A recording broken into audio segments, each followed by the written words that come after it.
Bonjour à toutes et à tous, j'espère que vous allez bien. Bon, et bien nous voici arrivés dans notre 30e vlog consacré aux troupes d'Age of Sigmar. Ce sera le dernier consacré aux troupes et à l'analyse à la revue, hein, parce que je vais pas en fond en comble, vous en avez bien rendu compte. Donc ouais, on va pas dans le fond des choses, on essaie de faire les choses un peu avec efficacité. Je vais arrêter de me répéter. Donc sur les Stormcast Eternals, sur les troupes des Stormcast Eternals, avec ce point de vue V3 saison 3, donc avec ce côté attention la magie. Bon, si vous avez eu l'occasion de jouer à cette V3, et également depuis de voir quelques parties sur internet, bon il n'y en a pas beaucoup, hein, on se rend bien compte quand même que ces histoires de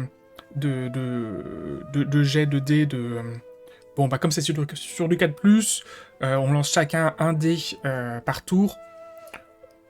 Bon, c'est ces fameux dés de magie primordiale. Bon, bah il y a des tours où il n'y en a pas du tout, il y a des tours où on en a deux, il y a des tours où on en a un.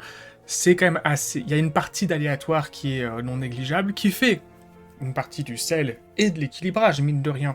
Parce qu'on est tous, enfin chaque joueur est logé à la même enseigne, fait que faut bien se rendre compte que le côté de dire attention, la magie va être ultra prégnante, ultra forte, ultra tout ça, c'est du oui, mais. C'est-à-dire qu'en fait, il est quand même très présomptueux, voire hasardeux, en l'occurrence, de baser une stratégie sur une prédominance présupposée de la quantité de dés de magie primordiale qu'on pourrait avoir au cours d'une partie. Voilà, donc... et je trouve que c'est du coup quelque chose qui fonctionne plutôt bien, et j'aurais tendance à dire assez mieux que les règles que nous avions au cours de la saison 1 et de la saison 2, qui étaient là de manière très cash pour mettre en avant les troupes galétianes, et les vétérans galétianes, puis après les galétianes champions, de manière unilatérale. C'est-à-dire que j'ai trouvé que les règles... alors c'était fin de saison 2 ou début saison 3, enfin fin V2 ou fin V3, je sais plus, qui ont permis de booster les behemoths et les monstres.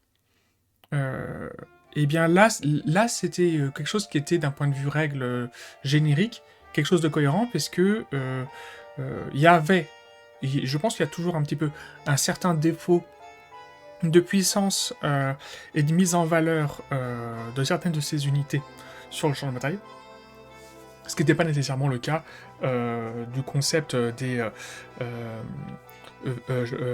Galétianes vétérans et Galétianes champions, qui étaient là vraiment pour dire bon, on va axer nos scénarios et une méta dans un sens qui est décorrélé en fait de l'équilibrage général du jeu, et qui va même sans doute peut-être un petit peu modifier et déséquilibrer le jeu. Bon, sachant qu'on est d'accord, hein, clin d'œil, le jeu de base est pas équilibré. Vous me direz, ça fait aussi, ça fait partie.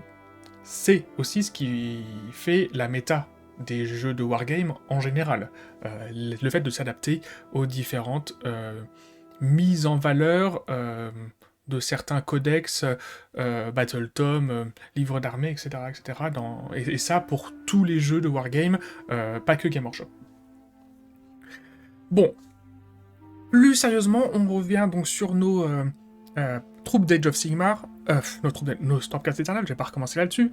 Je réenregistre effectivement cette vidéo par rapport à celle que j'avais faite dans ma foulée de vidéos précédentes, parce que bon, j'étais arrivé au bout de 3 heures, 3 heures d'enregistrement. Cette partie-là, elle avait duré environ 30-35 minutes. Je bafouillais beaucoup. Je pense que là, je serai un peu plus efficace. J'ose espérer que ça sera moins long que 30 minutes. Peut-être que du coup, je vais en profiter pour dire des choses que j'ai oubliées lors de la dernière fois. En l'occurrence, je vais évacuer très rapidement les évocateurs nommés... Les évocateurs nommés Stormseer, Cursebreaker, que j'avais volontairement évacué la dernière fois, et que dans ce réenregistrement-là, je vais Je vais quand même en parler très rapidement pour me dire c'est bon, j'ai fait absolument toutes les troupes Stormcast qui sont référencées actuellement sur comment ça s'appelle, sur l'application. Voilà, sur l'application disponible gratuitement à partir du moment où vous avez un compte My Warhammer, et tout en sachant que actuellement sur cette application il manque une unité qui avait été uniquement disponible, présentée dans un White Dwarf, qui était une espèce d'unité dans son lore cousine du Night Questor, qui n'était pas une unité nommée, et qui était une espèce de Night Questor avec un bouclier et une lance. La figurine était sympa, c'était une femme, je crois. C'est un personnage féminin. Et aujourd'hui, bon bah, je me souviens même plus du nom, malheureusement. J'étais passé également à côté à l'époque. Je sais même plus dans quelles conditions on pouvait acheter la figurine. Et du coup, en plus, ces règles sont, en fait, je crois, de manière officielle. Enfin, elles sont même plus officielles, quoi, en fait, ces règles. Donc voilà. Et cela sans parler du fait que on a quand même une certaine quantité d'unités, ne serait-ce que là, on voit les Fast Riders, les Stormseer Cursebreaker, en l'occurrence, dont on va parler immédiatement, qui ne sont plus disponibles à l'achat. Si vous allez sur la page des Stormcast Eternal, ou si vous allez dans la page boîte de jeu, que ce soit dans la partie... En l'occurrence, c'est des troupes qui viennent de Underworld, et ce sont des boîtes qui ne sont actuellement plus produites. Alors, c'est peut-être temporaire, c'est sans doute temporaire.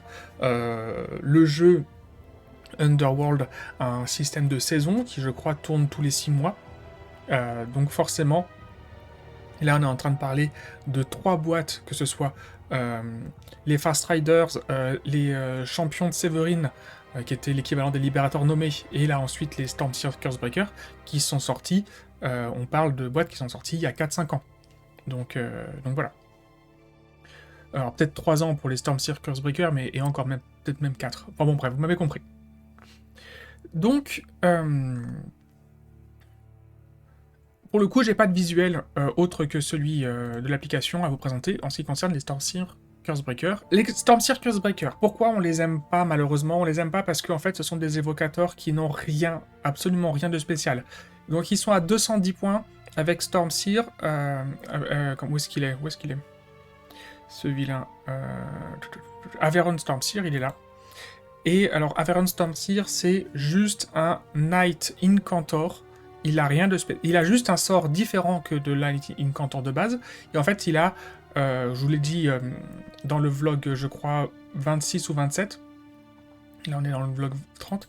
Le seul truc qu'il a un peu de spécial, Averon, c'est qu'il a un sort qui va toucher toutes les unités ennemies sans restriction. À partir du moment où elles sont dans son range. Donc c'est un sort qui a une difficulté de 7, qui a une portée de 18, et si à partir du moment où il est bien lancé, eh bien toutes les unités qui sont dans les 18 pouces, toutes les unités ennemies qui sont dans les 18 pouces, vont prendre automatiquement une blessure mortelle, et si elles sont à 6 pouces de lui, elles prendront D3 blessures mortelles.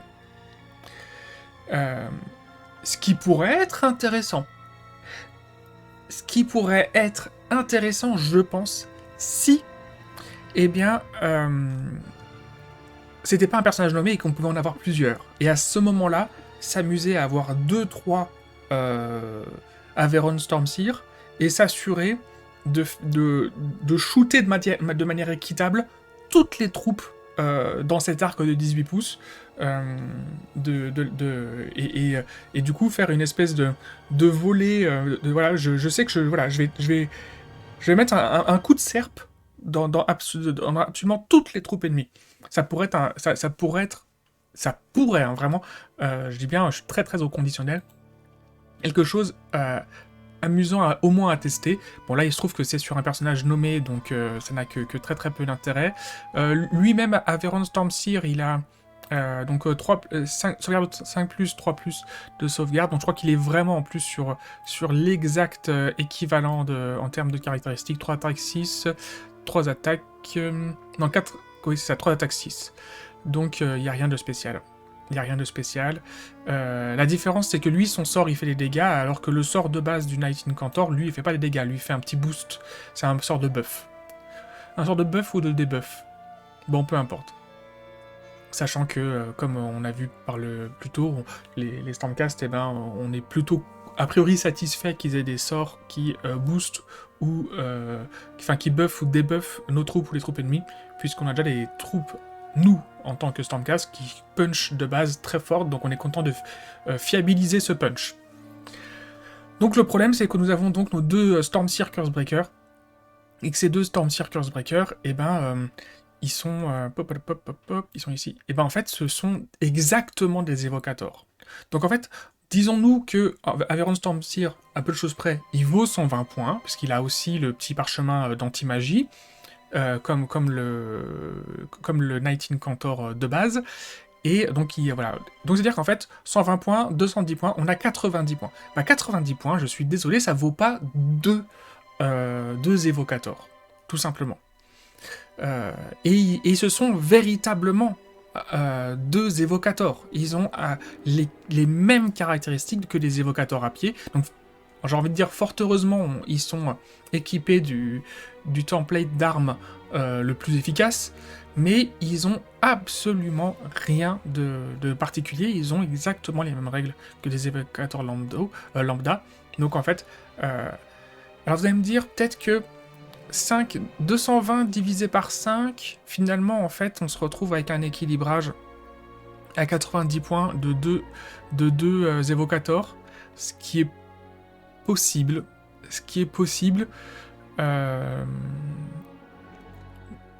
Ma petite remarque, malgré tout, à ce niveau-là, c'est que, en fait, ils sont quand même que deux. Et qu'il est important de considérer dans Age of Sigmar, je sais pas comment ça fonctionne pour 40 000, le fait qu'on considère quand même les unités en tant que tout, et que je pense que c'est quand même un mauvais calcul de s'amuser à systématiquement... Il y a des fois, ça peut se faire pour faire des calculs d'équilibrage, mais je pense qu'il faut vraiment considérer 5 modèles dans une unité au total de ces points considérés à 220 points, et là où en fait 5 évocateurs à 220 points c'est cohérent, et bien pour autant la soustraction de se dire bah du coup 2 évocateurs à 90 points c'est cohérent aussi, bah en fait non. Parce que en fait, ça c'est quelque chose qu'on constate avec des armées qui ont un pic d'efficacité. Par exemple, au courant de la V2, eh ben, je me souviens d'un discours d'analyse de la méta au début de la V2, je crois, sur French Wargame Studio, où il disait, eh bien, en ce moment, le pic d'efficacité pour une armée gobelin, c'est lorsqu'ils jouent entre 1000 et 1500 points, et en fait, leur pic était apparemment au niveau de 1350 points. Donc voilà, et en fait, à 2000 points, ils se faisaient dépasser, enfin en fait ils avaient l'ajout pour eux de 600 points de troupes et d'unités était moins efficace que les 600 points qui allaient être ajoutés dans d'autres armées. Et ben en fait c'est pareil, c'est comme ça aussi qu'on constate au niveau micro pour unité par unité. 5 évocateurs à 220 points, c'est logique de jouer 5 évocateurs. Par contre, en jouer que 2 à 90 points, et ben en fait ils sont pas assez efficaces pour deux modèles à 90 points, c'est pas assez efficace. À 90 points, et du coup à 210 avec le Knight Incantor, on va chercher d'autres options de jeu, tout simplement.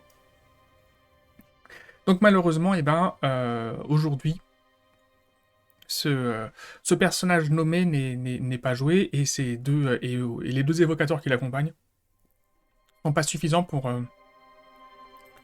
le jouer. Donc voilà, on a évacué vite fait ce truc-là. On n'en parle plus. C'est une vieille unité que vous n'avez pas forcément achetée à l'époque, même si les figurines sont sympas, hein, ça fait des figurines alternatives, et voilà, mais c'est tout. Donc on va parler de... Ah oui. Je vous avais Je vous avais dit, oui, tiens, c'est bizarre, il y a des unités qui ont le... Ah non, je vous en parlerai plus tard, de certains mots-clés qui apparaissent et on ne sait pas pourquoi. Là, on a vu très rapidement que sur les Stormseeker Breakers, si vous avez lu, enfin peut-être que vous n'avez pas lu, ils ont plein de mots-clés. Alors vous allez me dire, ils ont le mot-clé parce qu'ils sont nommés, ils ont le mot-clé Hammer of Sigmar, c'est logique, ils ont le mot-clé Sacrosanct et Evocator, et ils ont le mot-clé Corpuscante, ou Corpuscente, qui... en l'occurrence, ne sert à rien, et si on va voir les autres unités d'Evocator, et on va constater que ils l'ont aussi, ce mot-clé corps puissant. Ce sont des clés, c'est un mot-clé en fait qui correspond à leur lore, aujourd'hui, mais qui n'est pas utilisé dans les règles. Donc pourquoi leur mettre Est-ce que c'est en se disant, oui, mais peut-être qu'un jour on va sortir des règles sur eux? En vrai, soyons honnêtes, il est évident que lorsqu'ils ont sorti le bouquin V3 de Stormcast Eternal et qui bossaient, donc je parle là des concepteurs et rédacteurs de règles pour AOS et qui bossaient pour la suite de ce qui allait arriver dans les autres Battle Tomes et tout ça, ils n'allaient pas utiliser jamais ce mot-clé. Ils le savent. Donc, pourquoi l'avoir mis? Ils n'étaient pas obligés de le mettre. Et, voilà. Un autre truc que du coup on va voir, c'est un mot-clé que j'aurais peut-être dû... alors, c'est pas un mot-clé, c'est un terme d'état, voilà, un battle note, que j'aurais déjà dû parler dans les autres, dans mes vidéos précédentes quand je parlais des autres unités nommées, parce que c'est quelque chose qui concerne toutes les unités nommées, et c'est intéressant d'en parler, notamment quand on parle des unités à lambda, des troupes, et pas des héros, parce que les héros sont moins concernés par ces règles. Donc c'est les mots-clés single et unique, qui ont chacun, bien sûr, un rôle différent. Donc, dans le manuel du général de la saison 1, c'était la note 25.6.1, page 87. Je sais pas dans le manuel du général saison 2 où est-ce qu'il est, et j'ai pas encore récupéré le manuel de saison 3, malheureusement. Donc, unique et individuel. Si le profil de bataille rangé d'unités indique unique dans la colonne note, cela signifie que vous ne pouvez pas inclure plus de une unité de ce type dans votre armée. Bon là, c'est clair, hein, voilà. En général, les héros nommés, on se pose pas la question, qu'ils peuvent en avoir qu'une seule fois. Pour certaines unités, voilà, en l'occurrence, qu'on vient de voir, les Fast Riders et tout ça, qui sont des unités où en fait les personnages ont des noms, effectivement, ça paraît plus ou moins cohérent. Enfin, ça paraît cohérent qu'effectivement, on peut pas les avoir plusieurs fois. Là, les Truth Seekers de Xand d'ailleurs, eh bien, ces trois personnages ont des noms. Je crois même que le petit Piaf a un nom. Donc, eh bien, voilà, si, Taros, il s'appelle Taros, le petit Piaf. Donc, effectivement, cette fois-ci, pas possible de les avoir en plusieurs fois. Ensuite, le mot-clé individuel. S'il indique individuel, cela signifie que les unités de ce type ne peuvent pas être renforcées. Et donc ça c'est un mot-clé qui est intéressant à étudier ou à mettre en exergue. Là, en l'occurrence, pour les Truth Seekers de Xandayer, eh bien, ils sont single et uniques. Donc, si vous prenez cette unité, vous ne pouvez l'avoir qu'une seule fois, et il n'y a pas moyen de la renforcer. De toute façon, on ne saurait pas trop avec quoi la renforcer, parce qu'on est vraiment là sur trois identités de personnages différents. C'est-à-dire qu'on a l'impression d'avoir un champion Liberator, un champion a priori Judicator, et un champion, Vanquisher. Xand d'ailleurs, c'est déjà une espèce de champion Vanquisher, ou un champion Liberator avec une épée de main, enfin peu importe. Donc voilà. On va voir un petit peu les règles de cette unité. Cette unité qui est aujourd'hui repackagée pour être achetable. Alors je sais pas si elle est dans les précommandes ou disponible à la commande. Je vais vous dire ça. Parce on a les Questor Feam dont on va parler, parce que c'est l'unité importante. Voilà, ils sont repackagés dans Warcry. Donc dans cette boîte à 85€, des cryptes 100, les Truth Seeker Feam. Et alors qu'il s'agit véritablement d'une unité, tout comme d'ailleurs pour les vampires, d'une unité qui vient à l'origine qui a été conçu pour le jeu Underworld. Donc Warcry, on est dans la version escarmouche de Age of Sigmar, mais avec un mode de jeu complètement différent, et un équilibrage complètement, assez différent. Et Underworld, c'est un système de duel. Alors, je crois qu'il n'y a que du duel dans Underworld, il n'est pas possible de s'affronter à plus que deux. Qui est là en fait un jeu vraiment à proprement parler très qui est en fait relativement différent de ce que c'est de ce qu'est un wargame lambda. D'ailleurs, en fait, Underworld, ça se rapprocherait plus des jeux de plateau clés en main, tels que... Est-ce que j'arrive à lire cette distance-là, parce que mes yeux sont tout pourris. Brawl Mega Bash, ou un truc comme ça. Bon, bref. On s'en fout. Donc aujourd'hui, si vous voulez cette boîte de figurines, vous la retrouverez dans Warcry. Je ne sais pas si la version Underworld de cette boîte-là est toujours disponible. Enfin, si au format Underworld. Il s'agit de précommande pour l'instant, donc vous les aurez pas du jour au lendemain. Les figurines sont superbes, moi je les ai. Voyons un petit peu leurs stats. Donc là, comme il s'agit de personnages nommés, nous avons une seule fois un seul alignement de trucs, il n'y a qu'un seul arc, donc 3 tirs, potentiellement 2 dégâts. On a quand même des caractéristiques qui sont quand même ultra correctes, 2+, 3+, -2, 2. S'il y avait plusieurs arcs, on serait même plutôt content. Mais bon, il n'y en a qu'un seul, ce qui fait que c'est un peu limite, il n'y a qu'un seul arc, malheureusement. Donc, bon, 3 tirs qui sont quasiment à peu de choses près sûrs de faire, du coup, leurs 6 dégâts, c'est pas mal. C'est pas mal. C'est-à-dire, en fait, on pourrait très bien dire qu'ils ont chacun un arc et faire un tir par tête. C'est quasiment ça, en fait. C'est quasiment ça. Donc, on a la Broadsword qui fait 5 attaques en 3+, 3+, -1, 2. Donc, c'est quand même aussi carrément correct. Ensuite, l'autre avec son marteau, 3 attaques en 3+, 3+, -3, 2, donc c'est aussi là absolument correct. Bon, le problème c'est que celle qui a l'arc, elle n'est pas capable de sortir une épée, donc elle se tape avec son morceau de bois tout pourri. Et puis les Earwing, il est là juste là pour faire joli, parce qu'il a aussi des caractéristiques toutes pétées. Bon, sans prendre en compte les 5 attaques que ça fait, en gros on a quand même 16 attaques qui sont 16 dégâts potentiels et qui sont plus que corrects. Malheureusement, on est sur une unité à 230 points, c'est-à-dire qu'en fait, si on monte ici sur les caractéristiques des Libérators, vous allez me dire, oui, mais eux, ils ont de la pénétration de 1 et de 3, ce qui est quand même nettement supérieur à ce que font les Libérators. Oui, mais les Libérators, c'est 2 fois moins cher. Donc quel est le rôle, en fait, en vérité, qu'on pourrait donner à ces Truth Seekers? Donc, alors qu'est-ce qu'ils ont de spécial qui pourrait les rendre un peu intéressants? Ils ont la lanterne astrale qui fait qu'à 9 pouces, il y a +1 pour toucher pour toutes les unités Stormcast. Donc en fait, à 9 pouces, ils vont cibler une unité ennemie. Ça se fait à la fin de la charge de phase, donc à la fin de la phase de charge, pardon, ce qui fait que ça n'a d'impact que pour la phase suivante de combat. Et puis 9 pouces, c'est assez restreint, sachant que ils ont quelques trucs un peu sympas. Si l'arc ou l'archère, si vous voulez, fait un 6 pour toucher, elle fait 2 touches mortelles, mais je vous ai dit qu'elle était alignée sur le profil d'un Judicator, donc elle a la même règle que les Judicators, si elle fait un 6 pour toucher, elle fait des touches mortelles.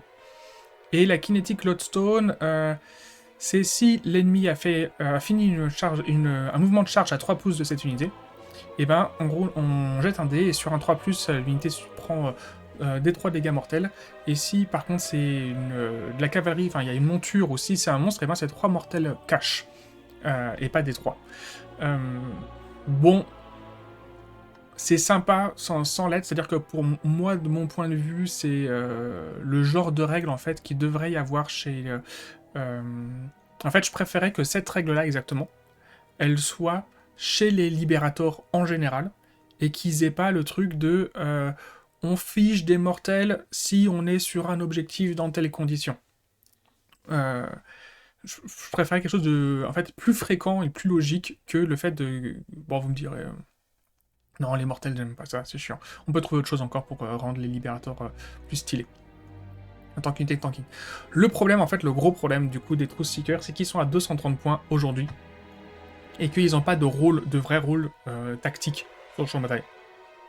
Donc, à 230 points, ce total de 15 wounds pour 3+, avec une 3+ de sauvegarde, et ben, c'est pas suffisant. À côté, tout ce qu'on trouve qui a un total de 15 wounds et une sauvegarde de 3+, ou de 4+, mais enfin qui sont dans ces eaux-là, et ben ils sont soit avec une pléthore de dommages monstrueux, comme on voit chez les évocators, et qui vont vraiment tabasser de manière monstrueuse avec de multiples sources de dégâts mortels, ou vraiment beaucoup de dégâts très fiables, hein.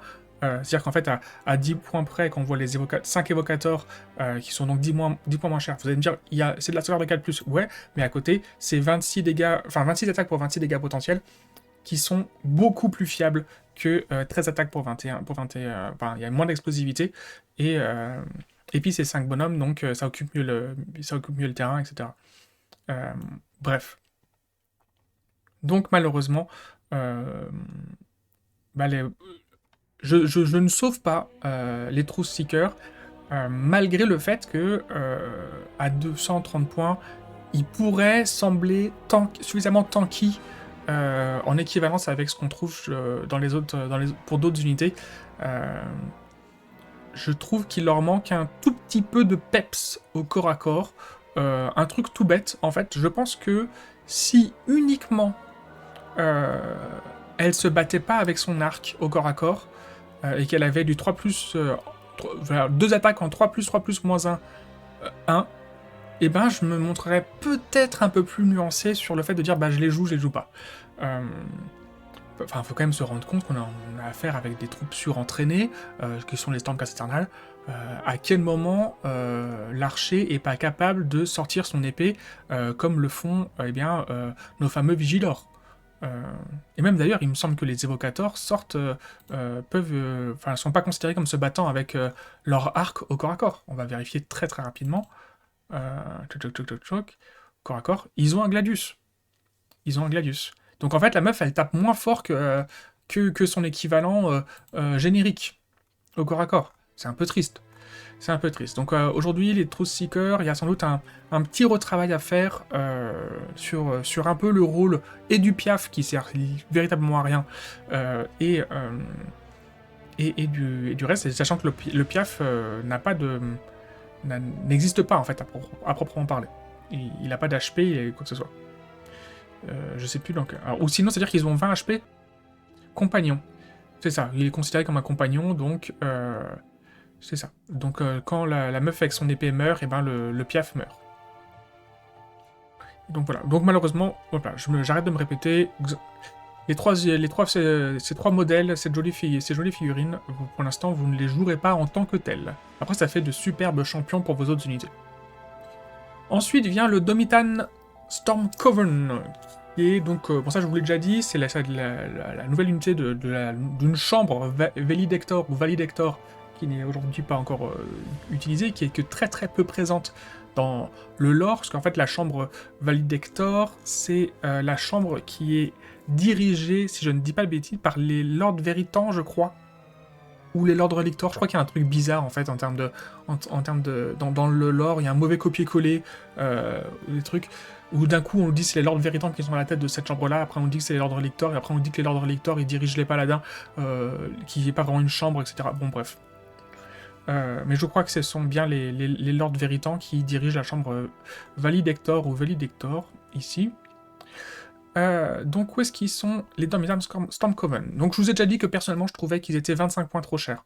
Malheureusement, cette méta actuelle leur porte un peu préjudice.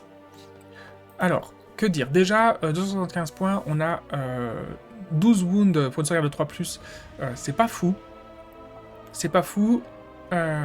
Ils ont un très bon tir, 3 tirs, ils tirent tous, donc 6 tirs à distance. Leur petit problème, c'est qu'ils touchent sur du 4+. Ça, c'est difficilement compréhensible, étant donné l'équilibrage très général qu'on a sur la très grande majorité de toutes les troupes de Stormcast Eternal, à part pour les tirs de pistolet de nos Hunters. Tout le monde est sur du 3+, 3+, surtout quand on commence à dépasser les 200 points, les unités à 200 points, donc tout le monde est sur du 3+, 3+, et bien, eux, ils sont sur du 3+, 4+, et puis, bah, finalement, bah, ils ont à côté de ça que du D3 damage, ce qui fait que ça leur donne un côté très explosif. On est quand même sur 6 tirs, 18 dégâts potentiels, 9 attaques au corps à corps, 27 dégâts potentiels. C'est ce côté très explosif, en fait, on l'aime pas beaucoup dans ce format de jeu actuel. Parce que ce côté explosif se fait complètement nullifier par le fait qu'on ait beaucoup de sauvegardes actuellement dans le jeu. Bon, vous avez déjà entendu parler de ça, donc du fait qu'il y ait trop de sauvegardes et que la sauvegarde est un système de gestion, de limitation des attaques reçues qui est beaucoup trop cash, beaucoup trop limitant par rapport à l'équilibrage qu'on a à côté. C'est une troisième barrière qui est trop forte. Alors que, en fait, c'est dans un format de jeu où on a moins de sauvegarde et plus de HP, et cette condition de l'explosivité, de dire si je fais des 3 damages, ça fonctionnerait très très bien. Ça fonctionnerait très très bien. Donc là, le fait qu'il y ait très peu d'attaques fait que le moindre jet de dés, notamment le 4+, ici pour toucher, est terrible, catastrophique, et pareil, le fait qu'il y ait encore après une troisième limitation qui est la sauvegarde. Donc, malheureusement, on n'est pas très très fan pour ça de cette unité. Ils sont aussi single et unique, donc de toute façon, ils sont tous nommés. Je crois pas qu'ils aient vraiment des noms. Si, ils sont nommés. Ils sont nommés Léonast, Stratosis, Sarpon, le Cyclone et Domitan. Il s'appelle Domitan. Le chef. Leur truc un peu spécial, c'est que, 250 points, 275, pardon, c'est des sorciers de niveau 2, tant qu'il y en a au moins 2, et qui peuvent du coup faire de contre-sorts, dissiper de sorts aussi. Ils ont un truc pour eux qui fait qu'en fait, ils vont définir un quart de table complet, donc dans lequel il faut que les 3 modèles de l'unité soient entièrement dedans, et à ce moment où vous avez vos 3 modèles qui sont bien calés dans un quart de table complet, ils vont avoir différents bonus et pouvoir exprimer leur magie dans ce truc. Donc, si ils ciblent non, ils ont de toute manière un +1 pour toucher à partir du moment où ils sont entièrement dans ce quart de table, tous ensemble. Est-ce qu'il faut qu'ils ciblent une unité qui est elle-même Woollywoozine dans ce quart de table? A priori, non. A priori, non, ils peuvent cibler n'importe qui. Donc ça, c'est plutôt cool. Bon, c'est-à-dire qu'ils passent en 2+, 4+, mais en fait, on s'en fout un peu. Je pense qu'on préférait les avoir en 3+, 3+, que de les avoir en 2+, 4+. Ensuite... donc ça, c'est ce que je vous ai expliqué. Gather de SR, ça veut dire qu'il charge pendant un round complet au début de la phase de... C'est pas à la fin de la phase de mouvement. C'est-à-dire qu'en fait, au début du round, vous allez dire, je vais charger telle carte de table des terres, enfin, je vais cibler en fait ce carte de table, et vous avez la phase de mouvement pour vous y rendre, si vous souhaitez. Et foutre du coup votre unité dedans, et à ce moment-là, en mettant votre unité dedans, vous allez avoir le +1 pour toucher. Ensuite, leur sort. Leur sort, son seul intérêt, c'est que c'est actuellement, si je dis pas de bêtises, l'unique option pour ce type d'astuce stratégique dans l'armée. Je crois qu'avant, il l'avait pas. Enfin, je vais aller dire. Alors, cette unité peut tenter de lancer un sort tant qu'elle est entièrement dans un quart de table chargé. Le sort a une difficulté de 8. Donc, en fait, ce sort donne le strike first ou le strike last à une unité jusqu'à la prochaine phase de héros. Ce qui est assez fort, en général, un strike first ou un strike last, c'est quelque chose qui se met uniquement pour une phase de combat. Là, ça veut dire que éventuellement... c'est ça, en fait, ce que ça veut dire, c'est que ça s'applique sur votre tour et le tour de l'adversaire si vous jouez en premier. Ou non, même pas si vous jouez en premier, parce que c'est jusqu'à votre prochaine phase de héros à vous. Donc même si vous jouez en second, et que du coup, après, c'est votre adversaire qui joue en premier, au round suivant, il va se le taper aussi. Donc voilà. Et il faut choisir unité, pick one unit within. Ok, donc il faut pas, il faut juste être within, pas wholly within. Donc unité ennemie ou alliée, et en fonction, c'est frappe en premier ou frappe en dernier que vous allez appliquer. Il faut juste que l'unité ait au moins un modèle qui soit dans le quart de table de votre unité. Donc effectivement, voilà, c'est la seule option de frappe en premier, frappe en premier, frappe en dernier de votre armée aujourd'hui. Je trouve quand même qu'à 275 points, ils sont au moins 25 points trop chers. Je pense que même qu'on pourrait les descendre à 240, 230 points. Mais aujourd'hui, les concepteurs sur AOS sont très très très frileux sur le concept de être un sorcier de niveau 2. Aujourd'hui, ça coûte très cher d'être un sorcier de niveau 2. Contrairement au début de la V1 où il suffisait d'être à 170, 150 points, enfin 170, 200 points pour être un sorcier de niveau 2. Aujourd'hui, c'est même à 250 points, on ne mérite pas forcément d'être un sorcier de niveau 2. Donc voilà. Après, l'autre souci, c'est que cette unité n'est pas héros. Donc vous allez me dire, ils prennent pas un slot de héros, forcément. Du coup, c'est vrai. Mais ce que ça veut dire, c'est que ils ont un sort sur leur War Scroll, ils peuvent lancer 2 sorts, donc ils peuvent forcément que lancer les sorts génériques. Parce que le fait qu'ils soient pas héros fait qu'ils n'ont pas accès au domaine de sort des Stormcast Eternal, puisqu'il est limité aux héros, et que du coup, ils n'ont pas le mot-clé. Et comme ils ne sont pas héros, ils n'ont pas le mot-clé, le nouveau mot-clé du Battle Tome, là, qui est de. J'ai oublié. De cette saison 3, ils rentrent pas dans les trucs de la saison 3, donc ils n'ont pas accès aux nouveaux sorts de la saison 3, et ils ne bénéficient pas, ils ne bénéficieront d'aucun bonus qui sont accessibles que aux héros de sorciers de la saison 3. Donc là c'est un peu un problème, et du coup, comme ils ne sont pas héros et que ce sont des troupes normales, par contre, comment ça s'appelle, le bataillon qui est conçu pour taper de la troupe de type sorcier, parce que eux ils ont le mot-clé sorcier, eux ils vont prendre cher en contrepartie. En contrepartie, s'ils se font charger par ce type d'unité qui a priori vous pouvez mettre jusqu'à 3 unités dedans, je crois, plus un héros, vous allez mettre au moins une des 3 unités en troupe rapide d'attaque, soit assassin rapide, soit troupe volante rapide. Il y en a dans un peu toutes les unités, un peu dans toutes les armées, j'ai envie de dire. Ce serait éventuellement l'une des solutions pour pouvoir jouer les prosécuteurs. J'avais que les prosécuteurs aujourd'hui, je trouvais qu'ils étaient trop chers par rapport à ce qu'ils faisaient sur le champ de bataille. Peut-être que éventuellement, si on met une unité de 6 dans ce fameux bataillon, on pourrait Wizard Finders of Antor, donc les chercheurs sorciers d'Antor. Donc c'était le mot-clé Antorian, ils sont pas Antorian Wizard, hein, ils sont pas... donc voilà, par contre ils vont se faire taper très cher, donc c'est effectivement, c'est un héros, 2 unités, et éventuellement un monstre, ou Behemoth, et alors c'est au moins un héros et une unité. Donc chez les chercheurs sorciers d'Antor, dans ces conditions-là, ils prendront cher, nos petits Domitan Stormcoven. Donc, la méta leur est pas très favorable, hein. Malheureusement pour eux. Donc, malheureusement, voilà. Par contre, les figurines sont superbes, hein. Les figurines sont superbes. Ça ne fait aucun doute. Voilà. Et eux, ils sont dans leur propre boîte. En fait, c'est la dernière boîte de jeu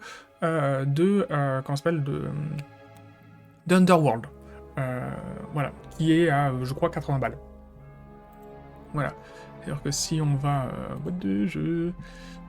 Weird Hollow. Voilà. Donc ils sont là. Ils sont là, je boum, ici, à 80€.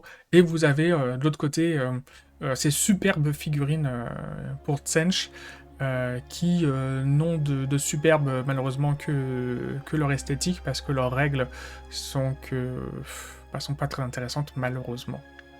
Elles sont complexes à mettre en place, c'est des options stratégiques qui sont pénibles.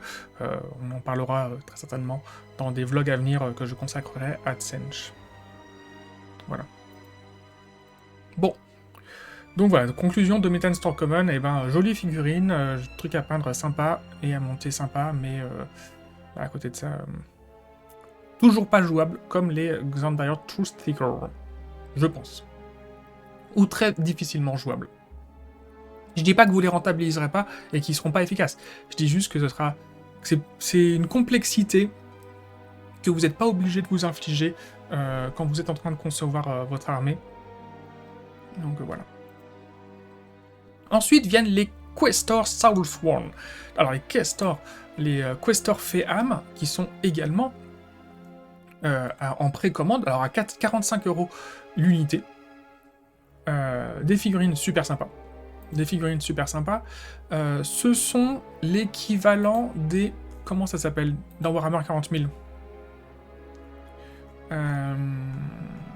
Est-ce que c'est des Space Marines ou de l'Imperium? C'est l'équivalent de la Deathwatch?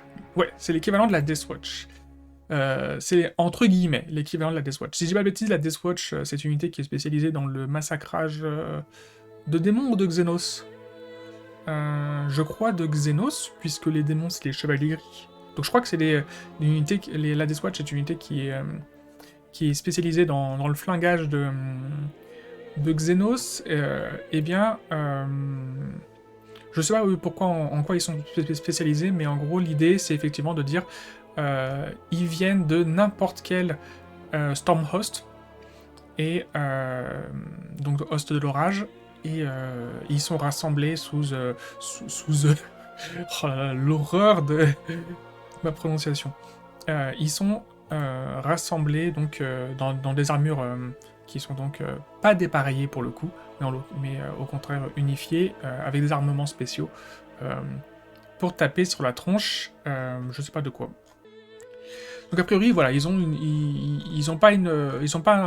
un objectif personnel qui est une quête qui leur correspond, et ils sont pas dévolus à tuer un type d'unité précis. Ils ont juste en fait un objectif personnel qui leur regarde. Et voilà. Ce sont 6 modèles qui sont superbes. On est sur des bases de 3. Voilà, ça c'est le même modèle, là ici même modèle, et là ici même modèle, c'est juste que l'armement diffère, et voilà. On a différents casques, et ça se voit ici, vous voyez là vous pouvez mettre une lance à 2 mains, alors que là on a vu qu'elle avait une hache, là ici pareil vous pouvez le changer, son truc. Il n'y a pas 36 000 armements différents, mais de quoi faire varier un petit peu les styles d'unité. Donc ça c'est pour l'aspect esthétique. Qu'est-ce qu'on va voir immédiatement avant de voir les caractéristiques? C'est que eux ils sont single.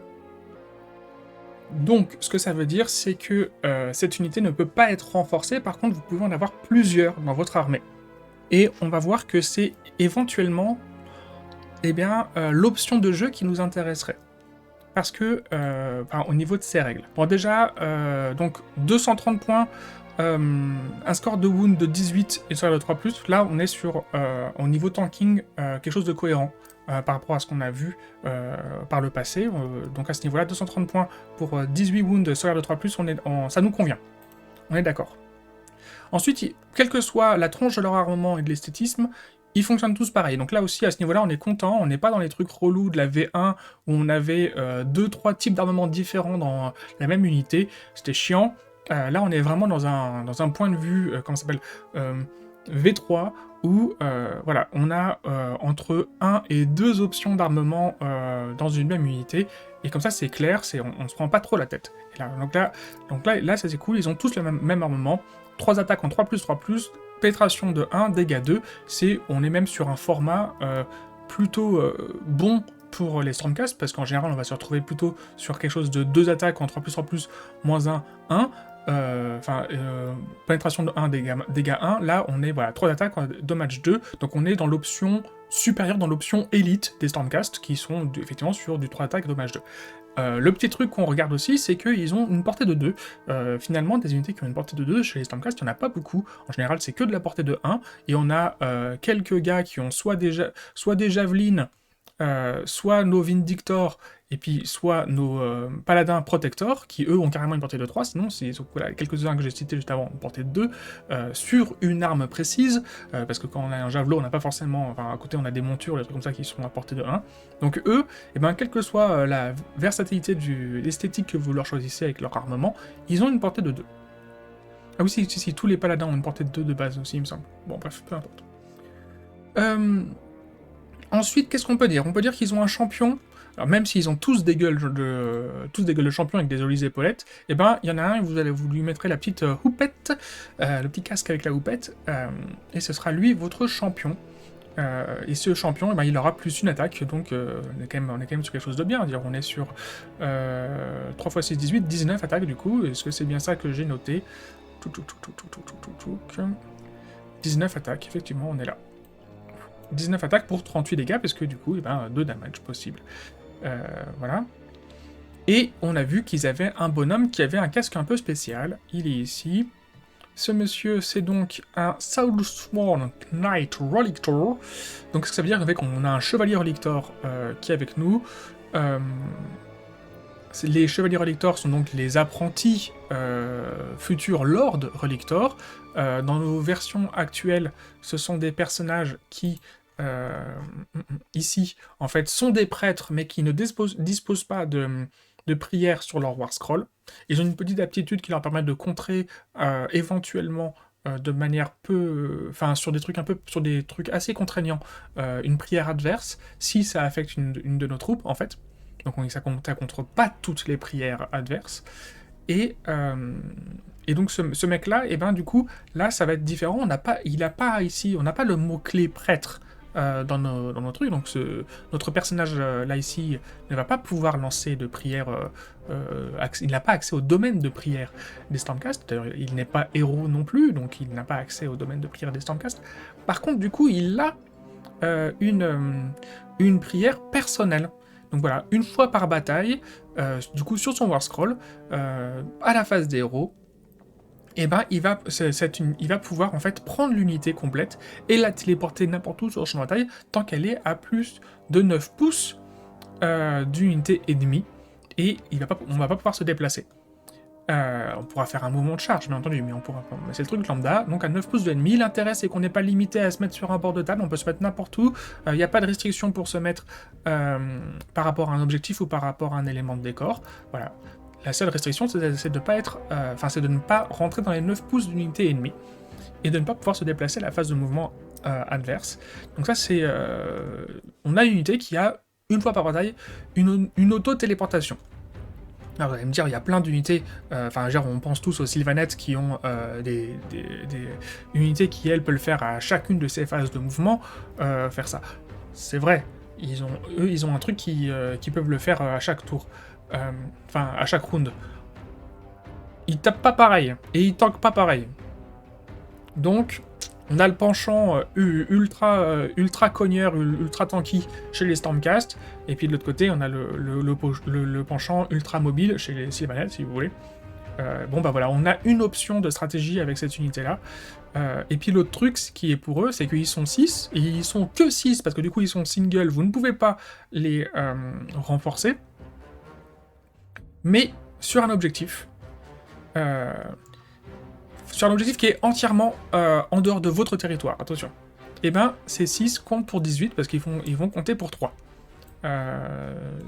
Donc, ils vont quand même avoir une certaine capacité à prendre ou voler un objectif, sachant qu'à côté, ils ont quand même une certaine capacité à tabasser l'adversaire pour réduire le nombre de troupes ou d'unités ou de figurines, de modèles qui vont tenir l'objectif en face pour pouvoir le voler, sachant qu'eux, ils vont compter pour 18, et qu'ils ont une certaine capacité à tanker. Donc, voilà, et ils ont un champion, donc ils peuvent se donner des ordres. Donc, en fait, de ces 3 unités qu'on vient de voir, je pense que c'est la plus jouable. 230 points, pour le coup, c'est pas dégueu, vis-à-vis de leurs caractéristiques, et leur petit côté en plus qu'on a vu, c'est que du coup, s'ils sont individuels, ils sont pas uniques, et du coup, vous pouvez en avoir plusieurs dans votre armée. Alors je pense que c'est vraiment un petit peu tiré sur la corde que de dire « Ah, je vais en avoir 460 points dans mon armée ». Je pense qu'à 460 points, on préférera aller chercher d'autres unités qui vont se synergiser de manière plus efficace avec des héros et des trucs comme ça. Parce que eux, pour le coup, ils sont pas lignes, ils vont pas... leur mouvement très particulier fait qu'il n'y a pas grand monde qui peut les suivre, à part un Knight Zephyros, ou enfin là, en l'occurrence pour la version générique de Niv Black-Talion ou Niv Black-Talion elle-même. Que vous dire? Je pense que une unité de Questor Ferme dans votre armée peut se justifier. Ça peut se justifier, surtout dans notre format de jeu actuel, où notre adversaire va, s'il joue des sorciers, il va chercher à les protéger, avec une troupe à côté pour les protéger. C'est marrant, je vois pas où est-ce qu'elle est cette putain d'unité. C'est pas grave. Eux, ils ont le punch. Les Questor Fermes, ils ont le punch, ils vont taper assez fort, ils ont une certaine capacité à tanker grâce à leur nombre. Ils ont un champion, donc s'il faut faire revenir des troupes, eh ben, vous pouvez faire revenir des troupes. Avec un score de points de vie, enfin de blessure, 2-3. Ce qui fait que si à côté, dans votre positionnement de troupes et d'unités, etc., vous avez un acte, c'est le Vexilor, le Knight Vexilor, donc pas celui-là, mais celui qui est dans cette boîte-là à 100 €, qui était dans les boîtes, la boîte principale la plus chère. Elle est dans la boîte à 80 €. Non, il est pas dans la boîte à 80 €, il est dans la boîte à 145. Il est dans la boîte à 145 normalement. J'ai un doute. Est-ce que la boîte à 145... Non, elle est plus complète, la boîte à 145. Non, il est pas dans la boîte à 145. Il est pas dans la boîte à 145. C'était la première boîte de la V3 qui avait beaucoup plus de troupes, et notamment bah, en fait, Indrasta. En fait, tout ce qui est dans cette fameuse boîte aujourd'hui à 100 balles, qui était dans la boîte à 145, et ben aujourd'hui n'y est plus. Si vous avez ce personnage ou Indrasta, qui sont en fait vos unités qui vont de manière assez fiable ressusciter des troupes. Alors Indrasta, elle le fait à chaque tour avec la limite d'unités qui ont un score de wound de 3. C'est cool, les Questor Ferme rentrent dedans. Et lui, il va le faire une fois par partie, mais il va le faire sur un certain nombre d'unités, de 1 à 3 unités, au choix, et pouvoir remonter entre 1, 3, enfin, de 1 à 3, 1 à 6, 1 à 9, score de wound, enfin, modèle avec un total de wound, de 1 à 3, 1 à 6, 1 à 9. Voilà. Aujourd'hui, je pense que du coup, cette unité, de vos 6 Questor Ferme, elle est jouable. Vous n'êtes pas obligé de l'acheter, parce que vous pouvez du coup, si vous avez plein de rabios, de figurines, etc., constituer une unité à partir de plein de figurines qui traînent de Stormcast, et les jouer comme ça. Et les jouer comme ça, il n'y a pas de problème, et elles seront toutes aussi charismatiques, très certainement. Suffit de les unifier en disant, bah hop là, je leur mets par exemple, le même contour de socle, la même couleur sur le contour de socle, comme ça vous les identifiez comme étant une unité de 6 modèles. Donc voilà, conclusion, sur la très grande quantité de unités, de troupes nommées, bah aujourd'hui j'en sauve une. Et parce que en fait, ces règles sont claires et évidentes. Capacité à prendre un objectif, capacité à tenir un objectif parce que un score de points de vie qui est cohérent, 18 wounds pour sauvegarde de 3+, donc du tanking qui est fiable. Capacité à prendre un objectif à l'adversaire, enfin à voler un objectif parce que beaucoup de dégâts, enfin suffisamment d'attaque et suffisamment de dégâts fiables avec un peu de pénétration d'armure. Ça va fonctionner très très bien. À côté de ça, n'importe quel sort ou prière, ils seront contents. C'est-à-dire qu'en fait, il y a une prière je crois que si on fait des 6 pour toucher, ça fait une attaque supplémentaire. Et puis à côté, il y a un sort qui fait des +1 pour toucher sur certains types d'unités. De toute façon, ça, vous en avez plein. Vous avez un nombre incalculable aujourd'hui d'options dans cette armée et en général pour avoir des +1 pour toucher. Et ils sont fiables. Donc aujourd'hui, cette unité, elle est carrément jouable, avec une bravoure de 8, un mouvement de 5, c'est la base, chez les Stormcast. Je vous remercie pour le temps que vous m'avez accordé. Je ne sais pas combien de temps dure cette vidéo, j'ai un peu de montage à faire. Je vous la mets dans la foulée. Là, aujourd'hui, on est le 5 août. Je vous la mets dans la foulée. Et très rapidement, en fait dès demain, je pense, on y va sur les listes d'armées. Je vous propose 3 listes d'armées Stormcast. Je pense 3 formats d'armées complètement différents. Et puis en termes de méta, j'en sais rien. Par contre, je pense qu'ils sont quand même carrément jouables. Et sans doute pas pour faire de la compétition de haut niveau, mais je pense quand même assez jouable. Bon, je vous remercie, on verra ça plus tard, les listes d'armées. Enfin, plus tard, je vais voir ça, je vais m'en occuper. Je vous remercie, je vous souhaite une très bonne journée, une très bonne fin de journée. Je vous remercie pour votre attention. Et je vous dis à très bientôt. Ciao, ciao.